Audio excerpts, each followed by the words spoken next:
The Swedish DJ Avicii, who is one of the world's biggest dance music stars, has died in Oman at the age of 28.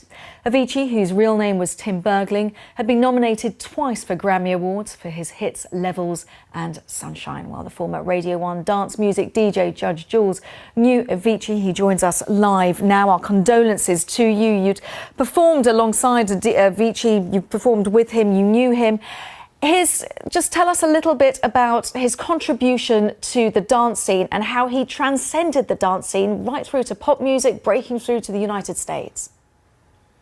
Well, there are DJs that have been superstar DJs, and dance music as a culture is a global phenomenon that's worth a huge amount of money, but there are very few genuine megastars from my world, and Avicii was one of a handful of them, with a really distinctive melodic sound, a classic journey up from the underground through to the extreme mainstream, and very much responsible for the breaking, actually, of dance music in the one territory where it simply couldn't get a foothold prior to Avicii's success, and that's North America. So not only does he leave behind a fantastic musical legacy, but the achievement of breaking dance music in a territory where ultimately people were doubtful it ever would be is equally something that will be part of his epitaph.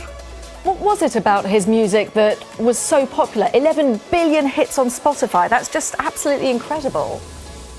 Well, initially he started out as the producer of a more instrumental based tracks, and it was basically finding that magic factor that many people go into the studio and spend hours trying to achieve, but very few actually do. Simple melodies, interesting synth sounds, and the sort of instrumental records that even those people who actually prefer to hear vocal tracks came out of clubs, listened to the radio, humming along to.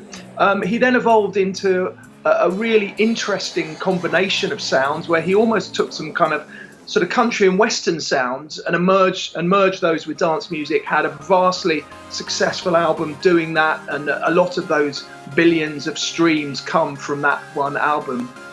Now, the life of a DJ, one assumes that it's incredibly glamorous, the trips to Ibiza, etc.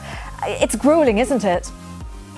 It really is, and sometimes one would get scant sympathy saying that, because of course it's a lifestyle that hundreds of thousands, if not millions, of wannabe DJs and music producers aspire towards. But for every sort of 2 hours of glory behind the turntables, there's an enormous amount of spade work, touring, lack of sleep, travelling from A to B, quite similar to the life of a band, of course. So it's far from being glamorous, and really, if you want to succeed as Avicii did, you need to have that. You need to be able to go to the nth degree in terms of being just absolutely crazily motivated and having a desire to succeed that very few of your peers will.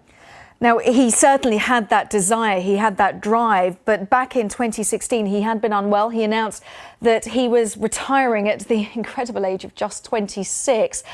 In terms of the loss to the music, not just the dance scene, just explain what a big impact this will have. Well, he'd had a bit of a break since his last album. He'd just begun to release new material. There was a recent track with Rita Ora. Was pretty much picking up where he'd left off in terms of commercial mainstream chart success. He was being played on all the big radio stations, huge streaming support as well. So very much not only taken away in his prime in terms of his age, but in terms of his musical output as well. And just tell us a little bit about why he said that he was going to retire from touring. Well, I don't know the backstory to that, but I certainly know what it's like and how very intense it is. He, for example, for a number of summers did a weekly residency in Ibiza, and sometimes he would fly in straight from touring the US on a Saturday night to play a huge pool party in Ibiza. This kind of traveling across continents day by day, which is the sort of stuff that again people do dream of, but it's very taxing on the body. And I wouldn't want to speculate on the backstory to this tragic occurrence, but certainly that's a grueling existence. Yes, the reality very different, an absolute tragedy. Just 28 years old, Avicii. Judge Jules, for your time and sharing your memories, thank you so much. Thank you.